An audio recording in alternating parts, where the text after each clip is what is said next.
موضوع الدرس التحديدات والتعزيرات للمكذبين، سورة الطلاق، تفسير ابن كثير۔ الحمد لله رب العالمين، والصلاة والسلام على أشرف الأنبياء وسيد المرسلين سيدنا محمد وعلى آله وأصحابه أجمعين۔ اللهم صل على سيدنا محمد وعلى آل سيدنا محمد كما صليت على إبراهيم وعلى آل إبراهيم في العالمين إنك حميد مجيد۔ أعوذ بالله من الشيطان الرجيم، بسم الله الرحمن الرحيم۔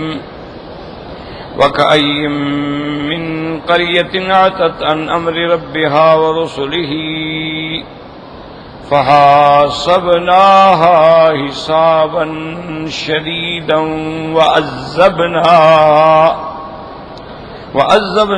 عذابا نكرا فذاقت وبال أمرها وكان عاقبة أمرها خسرا۔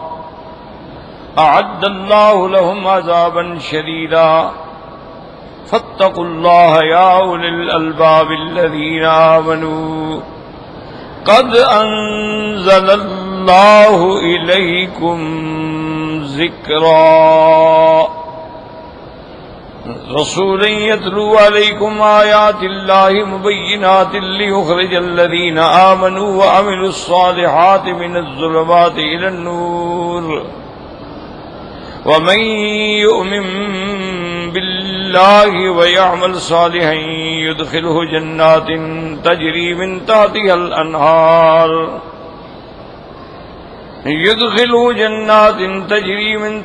الأنهار خالدين فيها أبدا قد أحسن الله له رزقا۔ اللہ تبارک و تعالی نے کلام مقدس کی اس سورت مبارکہ میں جیسے کہ آپ نے پڑھا ہے، احکام طلاق، عدت طلاق، اقسام طلاق، اس کے بعد احکام نفقہ سکنہ، اس کے بعد احکام رضاعت، یہ سارا اللہ نے بڑی تفصیل سے بیان فرما دیا۔ اب ان آیات میں تنبیہات ہیں اور تشدیدات ہیں ان لوگوں کے لیے جو اللہ کے احکام پہ نہیں چلتے، اللہ کے احکام سے سرکشی کرتے ہیں، اعراض کرتے ہیں، تو ان کے لیے اللہ تبارک و تعالی نے ان آیات میں لکھا ہے کہ پھر ان کو ہم بڑا شدید عذاب دیتے ہیں دنیا میں بھی اور آخرت میں۔ اس لیے فرماتے ہیں وَكَأَيٍّ مِّن قَرْيَةٍ عَتَتْ عَنْ أَمْرِ رَبِّهَا وَرُسُلِهِ۔ اللہ فرماتے ہیں کتنی بستیاں ہیں جنہوں نے سرکشی کی، عتت مانا سرکشی، تمرد، عن امر ربها ورسله، یعنی اپنے رب کے حکم سے اور رسولوں کے فرمان سے، کیا مانا انکار کیا، تکبر کیا، سرکشی کی، بجائے اتباع کرنے کے، اتباع کے بجائے انہوں نے اعراض کیا۔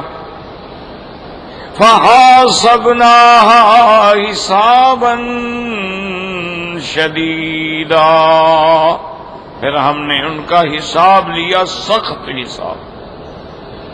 فعذبناها عذابا نکرا، اور ہم نے ان کو عذاب بھی ایسا دیا کہ جو جانتے بھی نہیں تھے، نکرن ایسا فظیع خطرناک کہ نہ دیکھا ہوا۔ فذاقت وبال امرها وكان عاقبۃ امرها خسرا، بس اس نے چکھ لیا مزہ اپنی مخالفت کا، اور انجام ان کا کیا ہے، گھاٹا، نقصان۔ اعد اللہ لهم عذابا شدیدا، اللہ نے ان کے لیے تیار کر رکھا ہے عذاب سخت. یاد رکھیں، اس لیے علماء مفسرین فرماتے ہیں کہ پہلی آیت میں ہے کہ وَعَذَّبْنَاهَا عَذَابًا نُكْرًا، اب دوسری آیت میں ہے أَعَدَّ اللَّهُ لَهُمْ عَذَابًا شَدِيدًا. تو فرماتی ہیں کہ پہلے عذاب سے مراد دنیا کا عذاب ہے. دنیا کا عذاب ہے جو اللہ نے مختلف قوموں پہ بھیجا. یعنی قوموں نے دیکھا کہ بادل ہے، ابھی برسے گا بادل، بڑا خوبصورت بھرا ہوا ہے پانی کا، پتہ نہیں تھا کہ اس کے اندر تو تمہارے لیے عذاب ہے. تو ایسا عذاب جو انہوں نے دیکھا ہی نہیں، تصور ہی نہیں کی. کبھی وہ سوچ بھی نہیں سکتے تھے کہ ہوا سے ہم اڑ جائیں گے. کہتے ہیں ہم کوئی مکھیاں ہیں، ہم کوئی ایسے بات ہے، ہم تو اتنے بڑے قوی ہیکل لوگ ہیں اور بڑے بڑے پہاڑوں کے ہمارے گھر ہیں، ہمارا ہوا کیا بگاڑ سکتی ہے.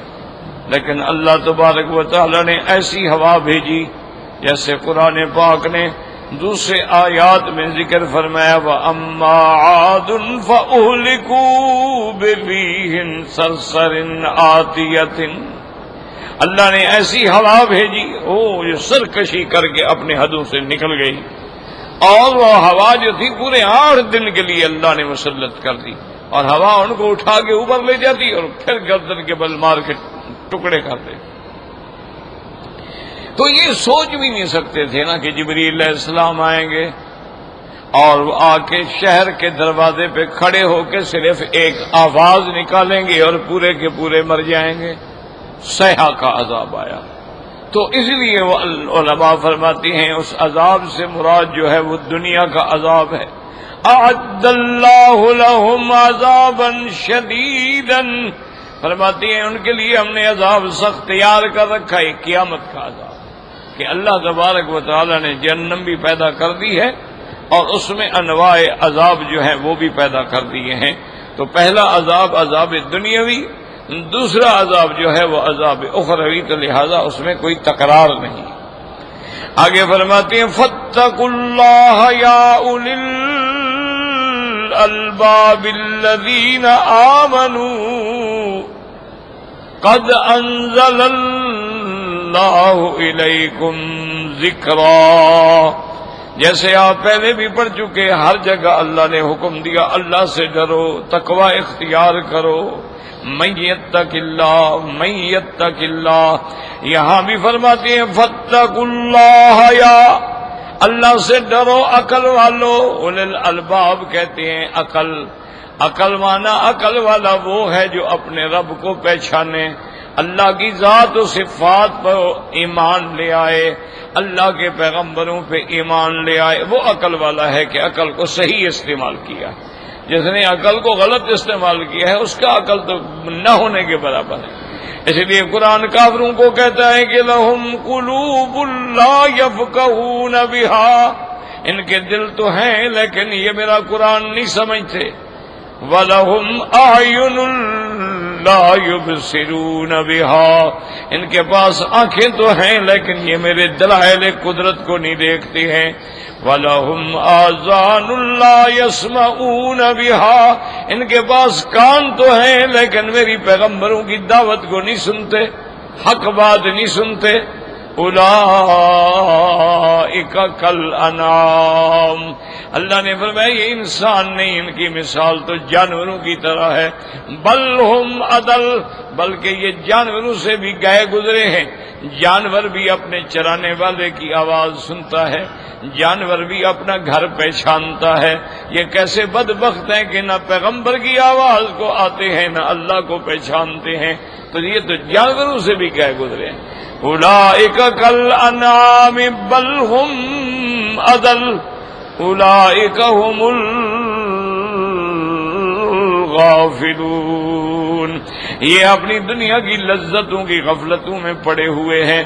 اس لیے اللہ فرماتے ہیں فاتقوا اللہ یا اولی الالباب، عقل والو اللہ سے ڈرو. اللہ سے ڈرو. اور عقل والے کون ہوتے؟ الذین آمنوا، جو اللہ تبارک و تعالی پر ایمان لاتے ہیں.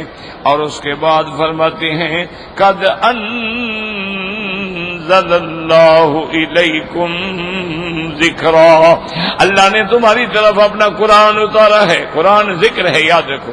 وَإِنَّهُ لَذِكْرٌ لَكَ وَلِقَوْمِكَ، اور اسی طرح اللہ نے فرمایا اِنَّا نَحْنُ نَزَّلْنَا الذِّكْرَ وَإِنَّا لَهُ لَحَافِظُونَ.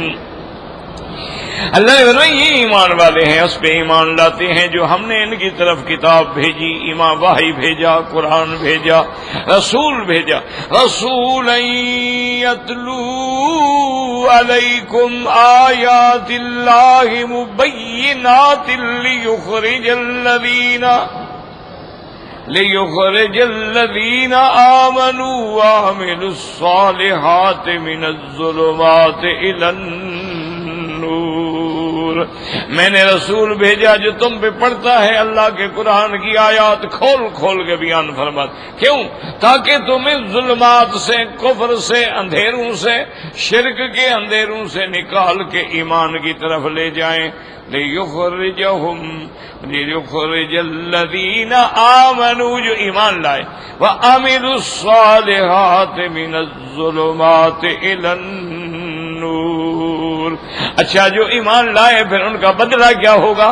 اللہ فرماتے ہیں وَمَن يُؤْمِن بِاللَّهِ وَيَعْمَلْ صَالِحًا يُدْخِلْهُ جَنَّاتٍ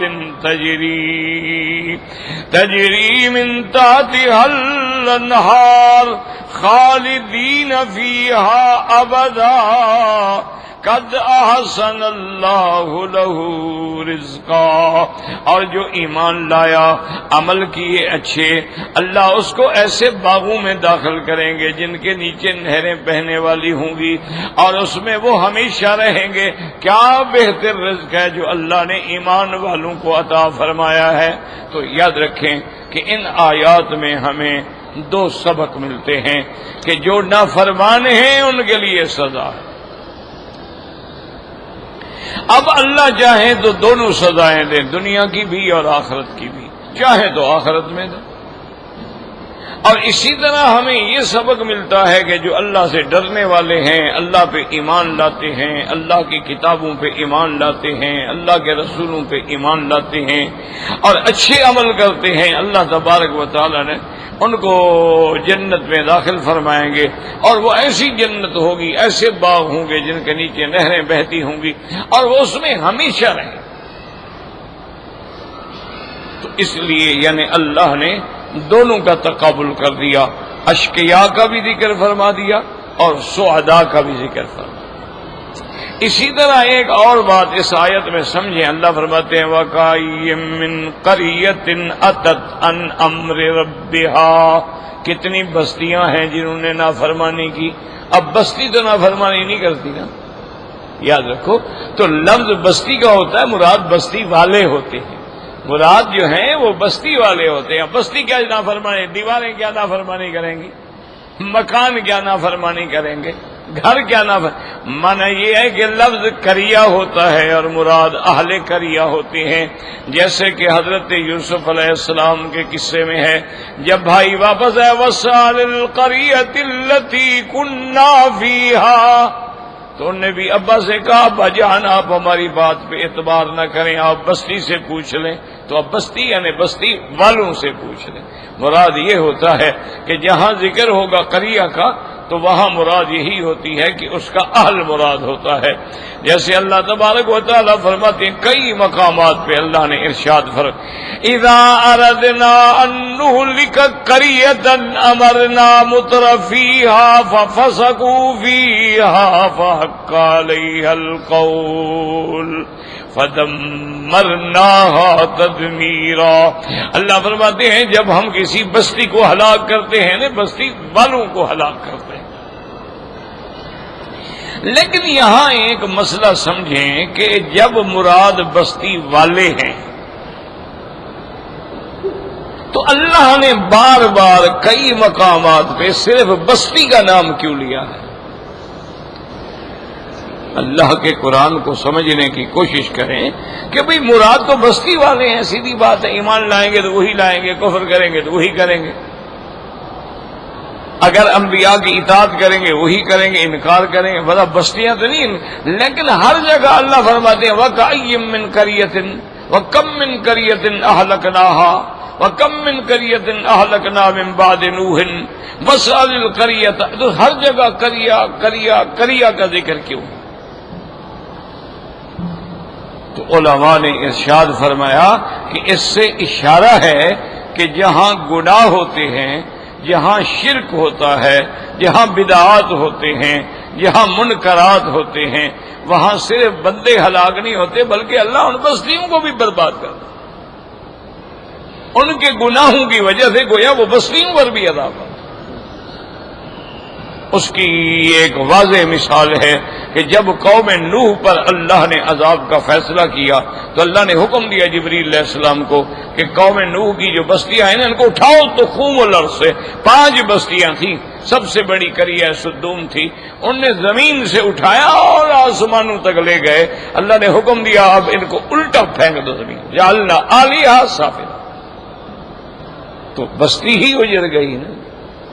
اچھا، اور اگر کوئی بستی بھی ہو، مثلا جیسے قوم عاد کے دیکھو کتنے بڑے بڑے گھر تھے، ینحتون من الجبال، یعنی پہاڑوں کو کاٹ کے اسی کے اندر وہ گھر بنا لیتے تھے، کمرے بنا لیتے تھے۔ لیکن جب اللہ کا عذاب آیا، اللہ فرماتی ہے کہ اہلکوا بریح صرصر آتیۃ سخرها علیہم 7 لیال و8 ایام هل ترى لهم من باقیہ۔ کسی جگہ فرماتے ہیں کأنہم اعجاز نخل خاویہ، ایسے پڑے تھے جیسے کھجوروں کے تند پڑے ہوں۔ اسی طرح قرآن کہتے ہیں او کالذی مر علی قریۃ وہی خاویۃ علی عروشہا، کہ یاد کرو اس وقت کو کہ جب میرا پیغمبر ایک بستی پہ گزرے اور وہ بستی جو تھی وہ اونھی الٹی پڑی تھی، ختم ہو گئی۔ قال انا یحیی ہذہ اللہ بعد موتہا۔ تو اس لیے ہمیشہ یاد رکھیں کہ گناہوں کا عذاب کا جو سبب ہے وہ صرف انسان نہیں، اس جگہ کو، اس علاقے کو بھی فنا کر۔ اسی لیے محاورات میں کہا جاتا ہے کہ الزنا یخرج البنا، کہ زنا جو ہے یہ تو بناؤں کو، بلڈنگوں کو، یہ تو تمہاری بنیادوں کو بھی اکھاڑ کے پھینک دیتا ہے۔ نسلوں کی نسلیں جو ہیں مٹ جاتی ہیں، ان گھروں میں کوئی رونے والا بھی نہیں ہوتا۔ فما بقت علیہم السماء، اللہ فرماتی ہے جب ہلاک ہوئے تھے ان پر تو کسی آسمان نے بھی آنسو نہیں بہائے، نہ کسی زمین نے آنسو بہائے۔ اس لیے ہمیشہ اچھا، اور جہاں اللہ کا ذکر ہوتا ہے وہاں بندے نہیں، وہ جگہ بھی آباد ہوتی، اس جگہ کو بھی اللہ تبارک و تعالی رنگ لگا دیتے ہیں۔ دیکھا نہیں، جہاں جہاں اللہ والے بیٹھ گئے، کہیں مسجد بن گئی، کہیں مدرسہ بن گیا، کہیں یتیم خانے بن گئے، کہیں مسافر خانے بن گئے، اور جناب بستی بستی بستے بستی ہے۔ اور کیسے اللہ نے ان کو شان دے دی کہ ایک درخت کے نیچے بیٹھ کے پڑھانا شروع کیا، اور اتنا بڑا عالمی ادارہ بن گیا کہ پوری دنیا میں کوئی جگہ ایسی نہیں جہاں اس ادارے کا آدمی پڑھا ہوا نہ ہو۔ یعنی یہ اللہ کی اس لیے بار بار قرآن بستی کا نام لیتا ہے۔ اور دوسری یہ بات بھی یاد رکھیں کہ عذاب دنیاوی جو ہے یہ تو ختم بھی ہو جاتا ہے، لیکن عذاب اخروی جو ہے وہ کبھی ختم نہیں ہوتا، وہ دائمی عذاب ہوتا ہے۔ اسی طرح دنیا کی نعمتیں جو ہیں وہ کبھی ختم بھی ہو جاتی ہیں، لیکن جو آخرت میں اللہ مومنوں کو نعمتیں عطا فرمائیں گے وہ کبھی ختم نہیں ہوں گی، وہ اس میں ہمیشہ رہیں گے، اور وہ نعمتیں بھی ہمیشہ رہیں گی، ابد الآباد تک، نہ فنا ہوگی، نہ زوال ہوگا، نہ نکلیں گے۔ اب مفسر رحمۃ اللہ علیہ ان آیات کی تفسیر میں فرماتے ہیں یقول تعالی وعدا، اللہ تبارک و تعالی تنبیہ کرتے ہیں لمن خالف امرہ وکذب رسلہ وسلک غیر ما شرعہ، کہ جن لوگوں نے اللہ کے حکم کی مخالفت کی، اللہ کے پیغمبروں کی تکذیب کی اور اس کے حکم کے خلاف چلے، وَمُخْبِرًا عَمَّا حَلَّ بِالْأُمَمِ السَّالِفَةِ بِسَبَبِ ذَلِكَ، اور ان آیات میں اللہ خبر دیتی ہیں کہ اس نافرمانی کی بنا پر پہلی امتوں پہ کیسے کیسے عذاب آئے۔ وَكَأَيٍّ مِّن قَرْيَةٍ عَتَتْ عَنْ أَمْرِ رَبِّهَا وَرُسُلِهِ، عَتَتْ مَنَ تَمَرَّدَتْ وَتَغَتْ وَاسْتَكْبَرَتْ، یعنی سرکش بن گئے، متکبر بن گئے، اللہ کے حکم کی اتباع کرنے سے اعراض کرنے لگ گئے۔ واستکبرت عن اتباع امر اللہ ومتابعت رسلہ، کہتے تھے کیا ہم اس رسول کی اتباع کریں، ہم اس کو اپنا پیغمبر مان لیں اور اس کی سرداری تسلیم کر لیں۔ فحاسبناها حسابا شدیدا وعذبناها عذابا نکرا منکرا فظیا، تو جب اللہ حساب لیتے ہیں تو پھر واللہ سریع الحساب، پھر ان کا حساب بھی تو بڑا جلدی اور سخت ہوتا ہے۔ فذاقت وبال امرها، مخالفتها الندم حيث لا ينفعهم الندم، فذاقت وبال امرها، انہوں نے اپنے کام کا نتیجہ چکھ لیا۔ اب اگر ان پہ شرمندگی ہو، ندامت ہو تو کوئی فائدہ نہیں ہوتا۔ یاد رکھو توبہ بھی اس وقت تک قبول ہوتی ہے جب تک عذاب نازل نہ ہو جائے، اگر عذاب نازل ہو جائے پھر نہ ایمان قبول ہوتا ہے نہ توبہ قبول ہوتی ہے۔ ایسے تو پھر فرعون بھی کہتا رہا نا آمنت برب موسیٰ و ہارون، لیکن اللہ فرمایا الان، اب ایمان لا رہے ہو بدبخت، جب پر عذاب آ گیا وقت عصیت قبل وَكُنْتَ مِنَ الْمُفْسِدِينَ، اس سے پہلے تم نافرمان تھے، فسادی تھے، اب تمہیں آ گیا جب ایک غوطہ لگا ہے تو اب تمہیں ایمان یاد آ گیا۔ نہیں، مرو فَالْيَوْمَ نُنَجِّيكَ بِبَدْنِكَ، ہم تمہارے بدن کو بھی قیامت تک کے لیے عبرت بنا دیں گے۔ تو اس لیے ان کو پھر ندامت فائدہ نہیں دیتی۔ اسی طرح جب آدمی پر موت کا وقت آتا ہے، سکرات لگ جاتی ہے، حدیث میں لفظ ہے مَا لَمْ يُغَرْغِرْ، غرغر کا کیا معنی، یعنی پانی ڈالو تو غرغر کر کے باہر نکل آئے، اندر نہ جا سکے، تو اب توبہ کوئی فائدہ نہیں دیتی۔ اسی طرح جب سورج مغرب سے طلوع ہو جائے گا تو توبہ کے دروازے بند ہو جائیں گے۔ آگے فرماتے ہیں وَكَانَ عَاقِبَةُ أَمْرِهَا خُسْرًا، اور ان کا انجام جو ہے اور زیادہ گھاٹے والا ہے۔ أَعَدَّ اللَّهُ لَهُمْ عَذَابًا شَدِيدًا، ان کے لیے فی الدار الآخرۃ ما محل من العذاب فی الدنیا، دنیا کے عذاب کے علاوہ اللہ نے آخرت میں ان کے لیے بڑا دردناک عذاب تیار کر رکھا ہے۔ ثم قال تعالی بعد ما قص من خبر هؤلاء، اس کے بعد اللہ تبارک و تعالی نے فرمایا فاتقوا اللہ یا اولی الالباب الافہام المستقیمۃ لا تکونوا مثلهم فیصیبکم ما اصابهم یا اولی الالباب۔ اللہ نے فرمایا اولی الالباب کہتے ہیں عقل والے، فہم والے، سمجھنے والے، جن کی عقل ٹھیک ہے، جو فہم سلیم ہے، ان لوگوں کی طرح نہ بن جانا جیسے پہلے نافرمان تھے، پھر ایسا نہ ہو کہ تم کو بھی اسی طرح کا عذاب پہنچے۔ یا اولی الالباب الذین آمنوا، اے صدقوا باللہ ورسلہ، اللہ پر ایمان لائے، اللہ کے رسولوں کی تصدیق کی۔ قد انزل اللہ علیکم ذکرا، اللہ نے تمہاری طرف ذکر اتارا، یعنی قرآن اتارا کا قول ہی تبارک و تعالی انا نحن نزلنا الذکر وَإِنَّا لَهُ لَحَافِظُونَ، وقوله تعالى رسولا يتلو عليكم آيات الله مبينات، قال بعض رسولا منسوب الى انه بدل اشتمال وملابس ان الرسول هو الذي بلغ الذکر۔ اللہ فرماتے ہیں رسولا منسوب ہے، نسب کیا ہے؟ بعض علماء کہتے ہیں نسب جو ہے بطور بدل ہے، کیونکہ یہ ذکر کون لے کے آیا؟ لان الرسول هو الذي بلغ الذکر، چونکہ وہ رسول پاک ہیں جس نے اللہ کے قرآن کو ہم تک پہنچایا ہے۔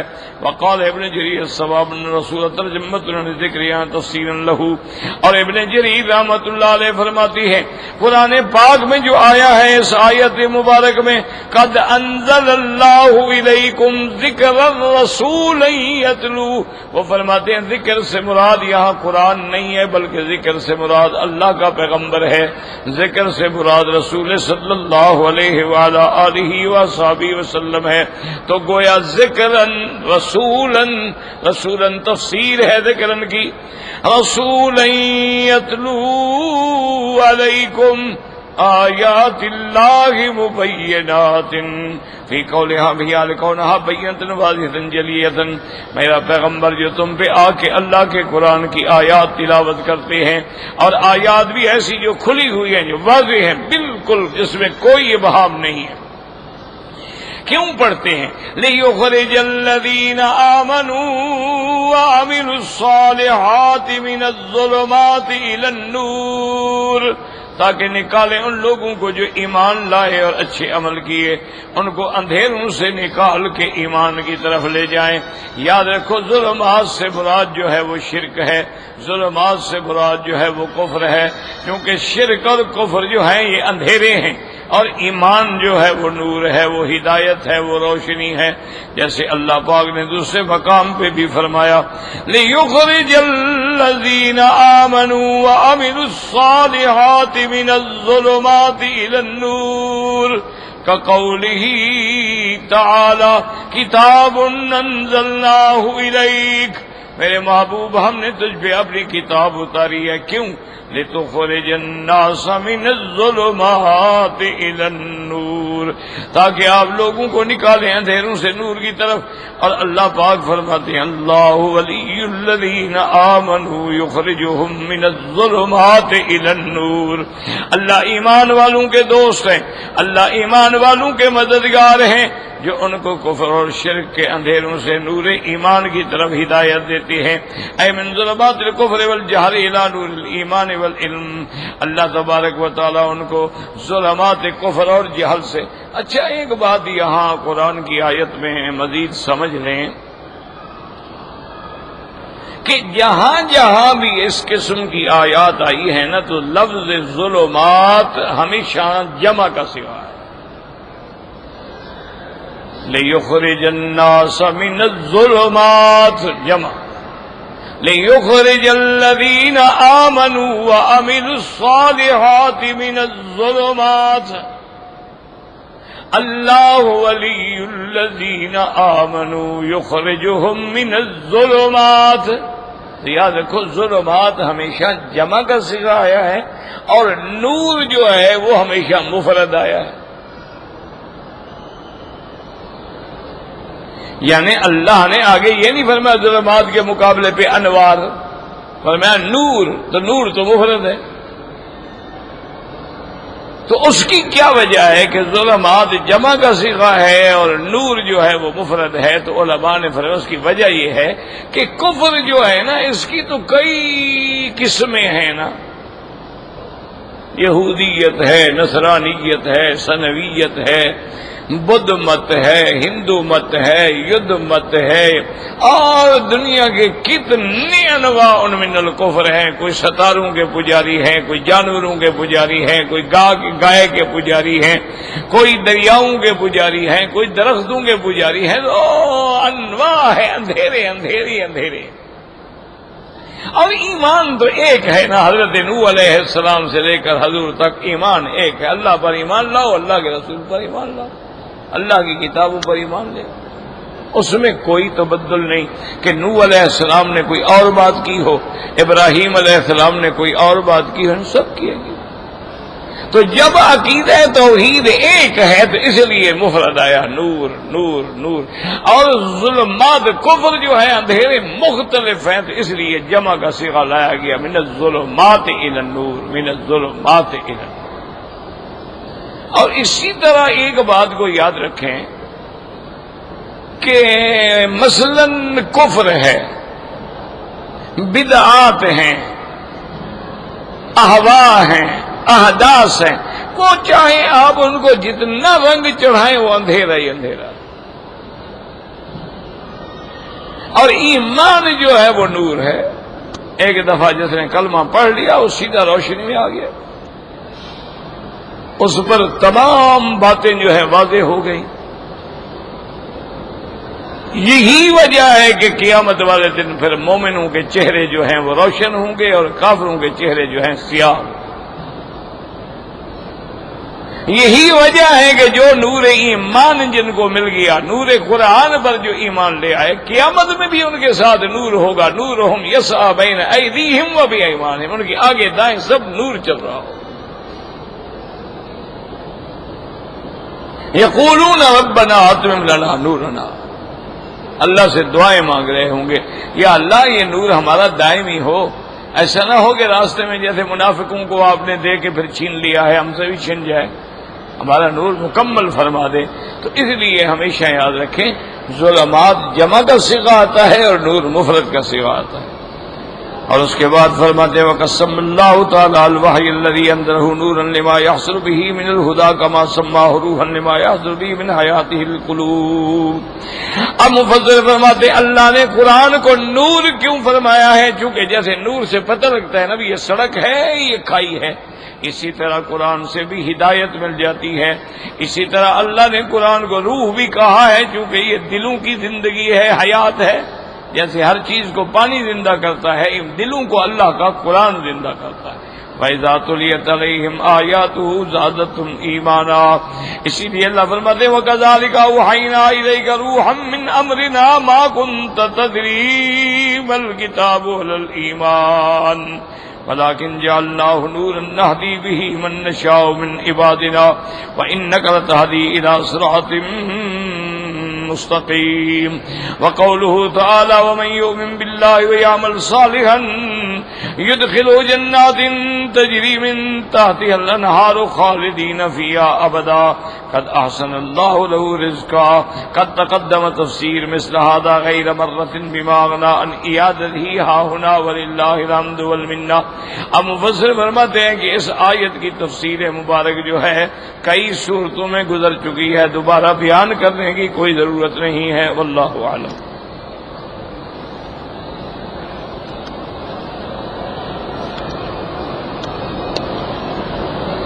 کہتے جی کسی پیر سے یا بزرگ سے تویز لینا جو ہے وہ ٹھیک ہے یا غلط ہے؟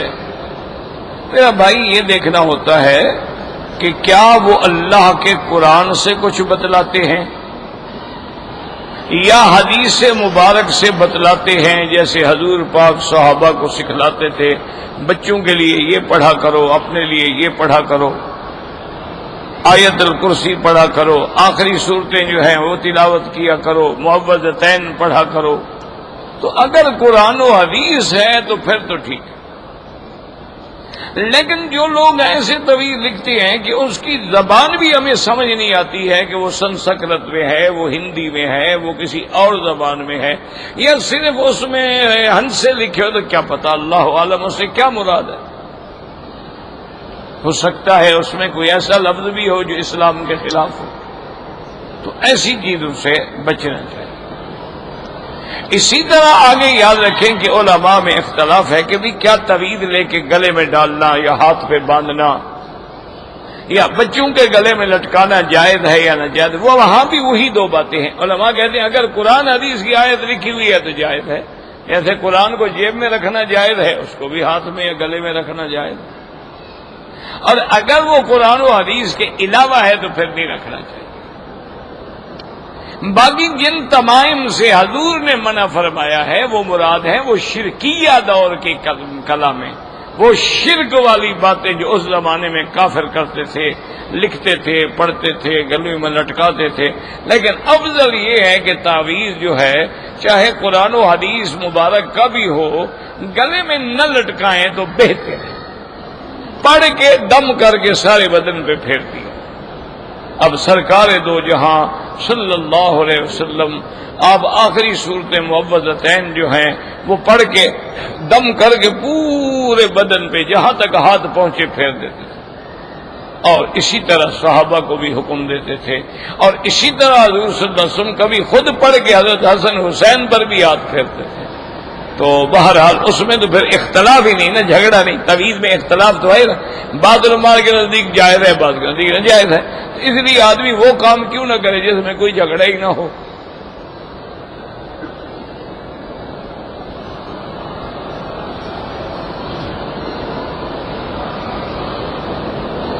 کہتے جی کہ میں جب سے مکہ مکرمہ میں آیا ہوں مجھے قبض کی تکلیف ہے، تو اس کے لیے میرا بھائی کسی حکیم سے رجوع کرو، کسی ڈاکٹر سے رجوع کرو، مولوی مکی کیا کرے گا؟ اور باقی وظیفے کی جہاں تک بات ہے تو ہمارا تو ایمان ہے کہ سورۃ الفاتحہ جو ہے وہ شفا ہے، ہر بیماری کا علاج ہے۔ اسی طرح ہمارا ایمان ہے کہ زمزم جو ہے وہ شفا ہے۔ تو تمہارے پاس مکے میں زمزم بھی ہے، تم فاتحہ بھی پڑھتے ہوگے، پھر شفا نہیں ہو رہی تو معلوم ہوا تیرے ایمان اور یقین میں کوئی خلل ہے۔ اصل بات وہ ہے، اگر ایمان اور یقین پورا ہو تو پھر سوال ہی پیدا نہیں ہوتا کہ شفا نہ ہو۔ جب حضور فرماتے ہیں کہ شفا ہے، طعام تؤمن و شفاء سقمن، جب سرکار دو عالم صلی اللہ علیہ وسلم فرماتے ہیں کہ زمزم پی کے جو بھی دعا مانگو گے اللہ قبول فرمائیں گے، تو اگر ہم زمزم بھی پی رہے ہیں اور بیماریاں نہیں جا رہی تو معلوم یہ ہوتا ہے کہ ہمارا ایمان نہیں ہے، ابھی اس میں خلل ہے۔ ورنہ یہ اتنی بڑی نعمت ہے۔ مجھے ایک دوست نے بتایا، انہوں نے کہا میرا اپنا ایک دوست تھا، اس کا بیٹا، ایک ہی بیٹا تھا، بیمار ہو گیا، اس نے علاج کرایا، کوئی فائدہ نہ ہوا، اس کو امریکہ لے گیا، وہاں اس کے بڑے بڑے جو ہسپتال ہیں وہاں جا کے اس کے سارے ٹیسٹ ہوئے اور یہ ہوا اور وہ ہوا۔ خلاصہ یہ ہے کہ انہوں نے کہا کہ بھی اس کو کینسر ہے، اور کینسر بھی اب یہ اس سٹیج پہ پہنچ گیا ہے کہ اس کا کوئی فائدہ نہیں، نہ آپریشن سے نہ علاج سے۔ بلا وجہ اپنے بچے کو ذلیل نہ کرو، گھر چلے جاؤ تاکہ موت آئے تو کم از کم گھر میں تو بیچارہ فوت ہو۔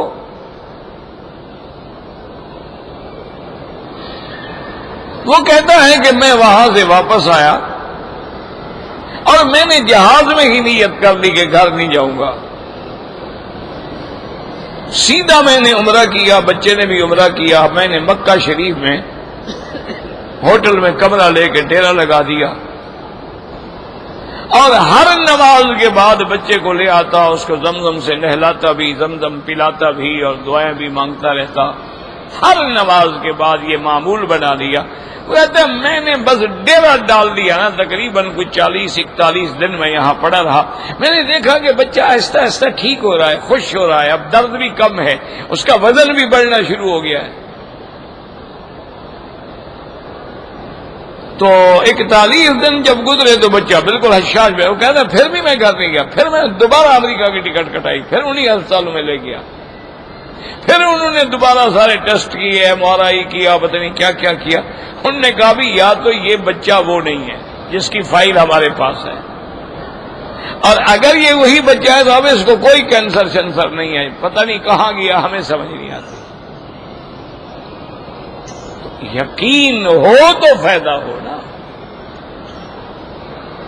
بھئی اس کی اللہ والے مثال دیتے ہیں، وہ کہتے ہیں دیکھو جب تم شکار کھیلتے ہو نا تو بندوق پکڑتے ہو، اگر پوری نشست صحیح نہ ہو یا تھوڑا سا ہاتھ کانپ جائے تو نشانہ لگے گا۔ اسی لیے آپ دیکھیں نا ریوالور یا پسٹل جو ہے ہر آدمی نہیں چلا سکتا ہے، کیونکہ اس کو اپنے ہاتھ کی گرپ جو ہے نا مضبوط رکھنی ہے، ذرا ہلا تو بس گیا وہ تو پھر یعنی اب اگر ایک بال بھی ہل جائے تو گزوں کا فاصلہ بن جائے گا۔ تو اگر تمہاری توجہ کامل اور نشانہ صحیح نہ ہو تو گولی نہیں لگتی، تو تمہیں زمزم کیا کرے گا جب یقین کامل نہ ہو۔ اس لیے استغفار کرو، توبہ کرو اور دبا کے زمزم پیو، انشاءاللہ ساری قبض شبض ساری تکلیفیں جو ہے وہ ختم ہو جائیں گی۔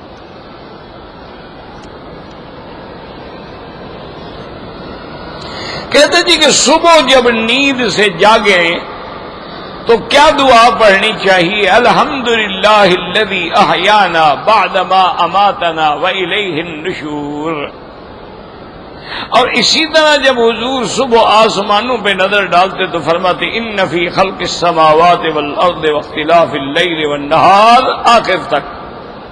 اور اس کے بعد فرماتے تھے اللہم انت الحق ووعدک الحق ولقاؤک حق والجنت حق والنار حق والساعۃ حق والنبیون حق ومحمد صلی اللہ علیہ وسلم حق۔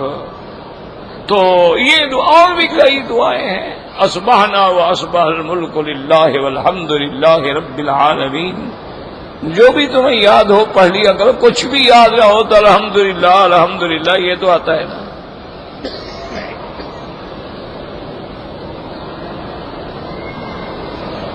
کہتے جی اللہ تبارک و تعالی نے ہفتے کے جو 6 دن ہیں جس میں ساری کائنات کو پیدا فرمایا ہے، تو کس کس دن کیا پیدا فرمایا؟ ایک تو مجھے اللہ نے اس دن بتایا ہی نہیں، اور دوسرا قرآن پاک نے بھی نہیں بتایا۔ خلق السماوات والارض وما بینہما فی 6 ایام۔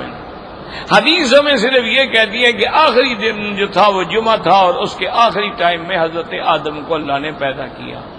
باقی اس آیت پر مفسرین نے لکھا ہے کہ بدھ کے دن نور پیدا ہوا اور فلاں پیدا ہوا فلاں پیدا ہوا، جا کے دیکھ لو۔ لیکن اصل بات یہ ہے جب قرآن نے دن بیان نہیں فرمایا ہے، سرکار دو جہاں پاک کی صحیح کسی روایت میں بھی نہیں ملتا ہے، تو ہمیں اس بحث میں پڑھنے کی کیا ضرورت ہے؟ بس اللہ نے پیدا کر دیا، بات ختم۔ دن کا فرق پڑ جائے گا تو تم کیا کر لو گے؟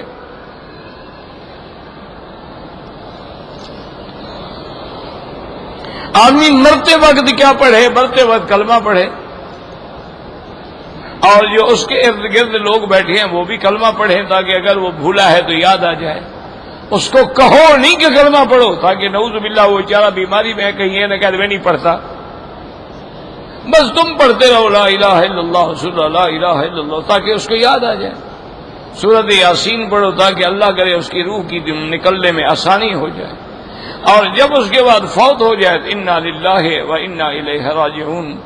اور مرنے والے کو سب سے زیادہ فکر کلمے کی ہو، کیونکہ حضور نے فرمایا من کان آخر کلامہ لا الہ الا اللہ دخل الجنہ، اللہم ثبتنا علی الایمان، اللہم ارزقنا حسن الختام، اللہم اشفنا واشف مرضانا وارحم موتانا واستجب دعانا ولا تخيب رجاءنا برحمتك يا ارحم الراحمین۔ اللهم اجعل لنا وللمسلمين من كل هم فرجا ومن كل ضيق مخرجا ومن كل بلاء عافيا۔ اللهم إنا نعوذ بك من علم لا ينفع وعن قلب لا يخشع وعن نفس لا تشبع وعن عين لا تدمع وعن دعوة لا يسمع۔ صلی اللہ تعالی علی خیر خلقہ سیدنا محمد وعلی آلہ واصحابہ اجمعین۔ اللہم صل علی سیدنا محمد وعلی آل سیدنا محمد کما صلیت علی ابراہیم وعلی آل ابراہیم فی العالمین انک حمید مجید۔